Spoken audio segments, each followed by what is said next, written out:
ستا ژوند هغه کتاب دی چې د قیامت په ورځ به ته په خپله لولي د الله تعالی په مقابل کې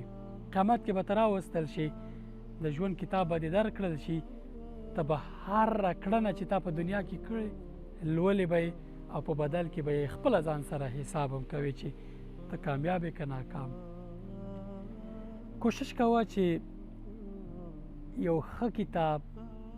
د کتاب دغه پاڼې دې له ګناه پاکې واوسي که ته داسې یو کتاب ولرې چې په قیامت کې په خجالته یې او شرمېږي چې دا کتاب در نه کړل شي نو څه احساس به لرې ته څه ډول وضعیت به دي ایا هغه کسانو کې به یې چې یا لیتنی لم اوت کتابیه ای کاش ما دا کتاب نه وی راکړل شوی ماته ولم ادري ما حسابیه یا نه پوهېده چې دا حساب مې څه شی دی هغه کسانو کې اوسي یا هغه کسانو کې وایي چې ها مقرأ کتابیه راشئ زما دا کتاب ولولئ چې کامیابه شوی یم په دې دنیا کې الله پاک کامیابه کړی یم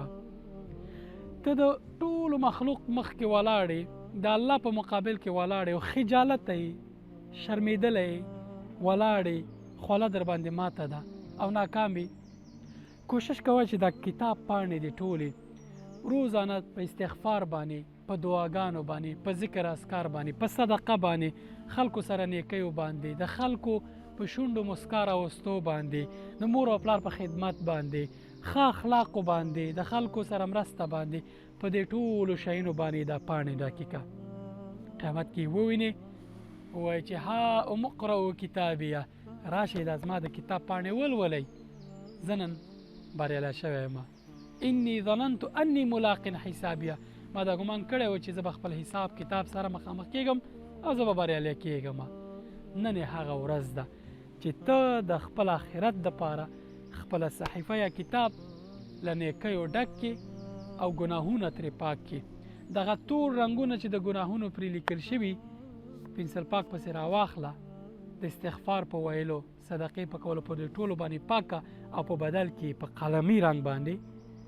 په توش په رنګ باندې استغفار درود نیکیانې عبادتونه او د الله پاک د لارې په تعقیب باندې دا هر څه ډک کړه